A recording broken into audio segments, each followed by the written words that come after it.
The red herring logical fallacy, one of the most used logical fallacies in dog culture.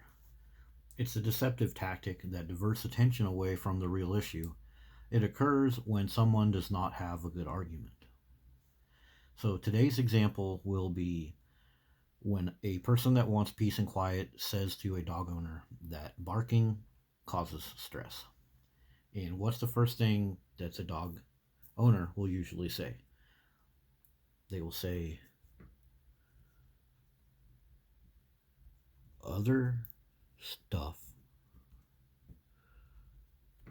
causes stress. So now the whole argument is about something else. It's the red herring. Instead of actually talking about solutions for dog barking or listening to the person that wants peace and quiet and trying to understand where they're coming from, they use the red herring.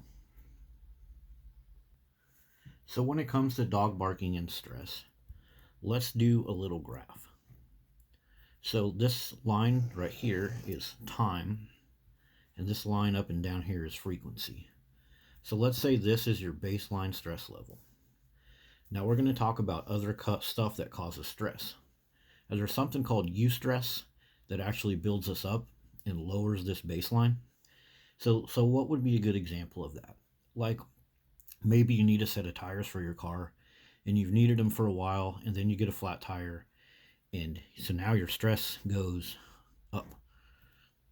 But it goes up for quite a while because now you have to call your friends, check your bank account for the money for the tire, get the spare on. But then at the end of the day, when you bought the new tires, now your stress is a little bit lower because you don't have that worry. So now your stress goes down here and a little bit below the baseline. Now your stress is a little bit lower because, yeah, you did have a troubling day with the flat tire, but you got it fixed and you got the new tires, and now your baseline is a little bit lower because now you're not worrying about tires. Plus, you figured out how to put your spare on, so now you're kind of feeling a little bit stronger or something like that. So now you've lowered your stress with that type of stressful situation. Another type of thing that stresses us is relationships with others, where we need to like ask for forgiveness or have a conversation with someone that we've been putting off. And so yeah, our stress goes up, and then we have the conversation, and then we get somewhere with the conversation, and then our stress goes down a little bit more because now that thing that was bothering us about talking to that person, we at least finally did something, so now it's not hovering in our head. The same thing with like the tire example. So that's good stress because it can lower our baseline because we learn new habits, we interact with our friends better, we learn new skills, and we can offer better stuff to our fellow humans. So that's good to lower our baseline. Now when we talk about the stress of a barking dog, it comes at us like this: boom loud, boom loud, boom loud, boom loud. Cortisol, cortisol, cortisol, cortisol. Okay? So, but the dog owner, they will say, shut up, knock it off, shut up, knock it off. So then their stress level goes back down right here, right here, and right here, and right here.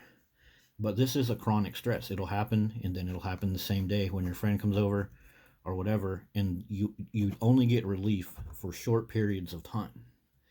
But every time you yell shut up, or you holler at the dogs, or you ignore your fellow human that's talking to you to get that dog to shut up, then your baseline comes up right here. Because you yell shut up, knock it off, shut up, knock it off, that you slowly raise your baseline because yelling shut up, yelling knock it off at your dogs while they bark, it gives you a little bit of relief because, okay, here's the dog barking right here. Then you yell shut up, but you're also kind of upset and irritated and stressed, so you only go back down to like here. So let me draw another graph. Now this graph represents, here was our baseline. This represents the typical person that's around barking dogs. Their baseline for stress is way up here. Because as they deal with that barking dog, they're just expecting it. They're preemptively getting ready to get a dopamine hit from yelling at the dog, and it becomes an addiction. They get a little bit of relief, yell at the dog, a little bit of relief, yell at the dog. And so since their baseline stress is up here, they're already stressed out all the time, that their ears and their brain is already riddled with stress. So they are actually operating in this little, see this little small area right here? That's where the dog owner is operating. So when a non dog owner comes up to hear this, they are experiencing this stress from here to here, from here to here. But the dog owner only sees this. They see this little part because they're so chronically stressed. Like, let's go back to a dog owner graph. The dog owner, or I'm sorry, the non-dog owner, they hear the barking like this, the full stress frequency.